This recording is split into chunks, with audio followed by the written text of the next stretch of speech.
walk us through, I guess, the experience and how things will operate under some of these restrictions. For example, New York State with, 33% capacity restrictions, masks, and things like that, and whether, in fact, you're so far seeing your customers wanting to get back in the gym.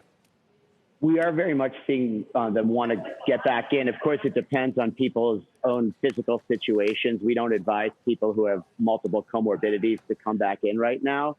I think the key focus right now is if you have a small group fitness class in a very big space, like you see behind me, this is actually a very, a very preferable environment to a crowded big box gym kind of. And so the key, I think, is these small group classes where people, you can kind of see there's tape on the floor so people can confine to their own space and their own equipment. They don't commingle. And at the end, they spray everything down and they keep their masks on the whole time. Now, what we're seeing, in the past several months, of course, with most or many gyms closed across the country, is the market get very excited about stay-at-home fitness. We're looking at what's gone on with Peloton shares, obviously Lululemon buying Mirror, and all these other plays. Clearly a bet that this is an enduring trend, that perhaps people will stay away from group fitness activities. What's your take on that conclusion at this point? Well, it's interesting. If I look at my own life, I've always enjoyed working out alone and with others. And interestingly, of the millions of CrossFit practitioners around the world, a big chunk of them have always worked out at home in what we call garage gyms. It's kind of the origins of CrossFit.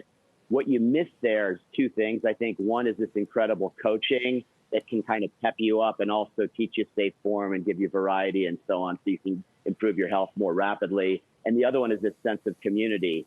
And it's, there's an amazing community when you're part of a group that's getting fit together, and you kind of miss that at home. So I kind of like the combination of both.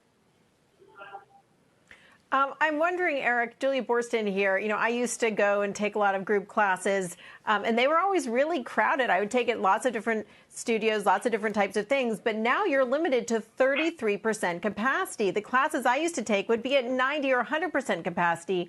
What kind of capacity do you need to operate at to be profitable? We're seeing the video now of your gyms, and they look nice and empty, which is good from a safety perspective, but maybe not from a profitability one.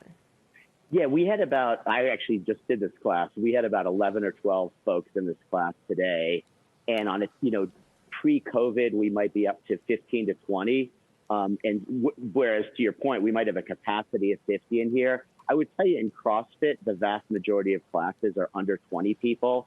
And I would say a big chunk of them tend to be about 10 or less. And so the key, again, is smaller classes with really big, well-ventilated areas. I think that's the key when you look at airflows and so on, and, keeping the risk as low as possible. Eric, anyone who's ever taken CrossFit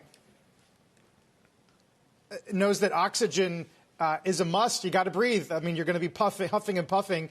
What is your best advice to customers who come in and have to want a really good anaerobic workout through a mask? How hard is that?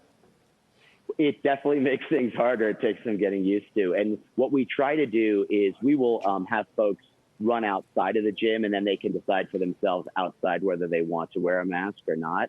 But in the gym, we require the mask. And I would say it does take some adjustments when you're getting into the very high anaerobic ranges, for sure.